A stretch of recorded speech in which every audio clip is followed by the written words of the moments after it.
পুরনো ব্যাংকগুলো যে পরিমাণ অর্থ ইনভেস্ট করতে পারেনি বেঙ্গল ব্যাংক তা করেছে বলে মন্তব্য করেছেন ব্যাংকটি চেয়ারম্যান ও SAARC chamber of commerce and ইন্ডাস্ট্রির সভাপতি মোহাম্মদ জসিমউদ্দিন। শনিবার রাতে কক্সবাজারের একটি অভিজাত হোটেলে 2 দিনব্যাপী বার্ষিক ব্যবসায়িক সম্মেলন 2026-এর উদ্বোধন অনুষ্ঠানে তিনি কথা বলেন।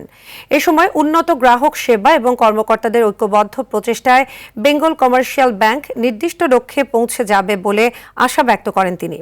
অনুষ্ঠানে সভাপতিত্ব করেন ব্যাংকের ব্যবস্থাপনা পরিচালক ও প্রধান নির্বাহী তারিক মোর্শেদ এবং বিশেষ অতিথি হিসেবে উপস্থিত ছিলেন ব্যাংকের পরিচালক মোহাম্মদ ইকবাল হোসেন চৌধুরী সহ ব্যাংকের অন্যান্য কর্মকর্তাবৃন্দ।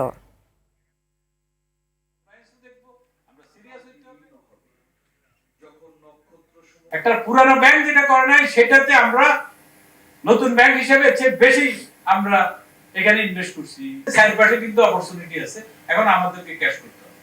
এখন আমাদেরকে যেটা করা দরকার সেটা হচ্ছে আমরা সিরিয়াস হইতে হবে, আমরা কমপ্লায়েন্সও দেখবো, আমরা সিরিয়াস হইতে হবে, আমাদেরকে কাস্টমার সার্ভিসটা অনেক করতে হবে।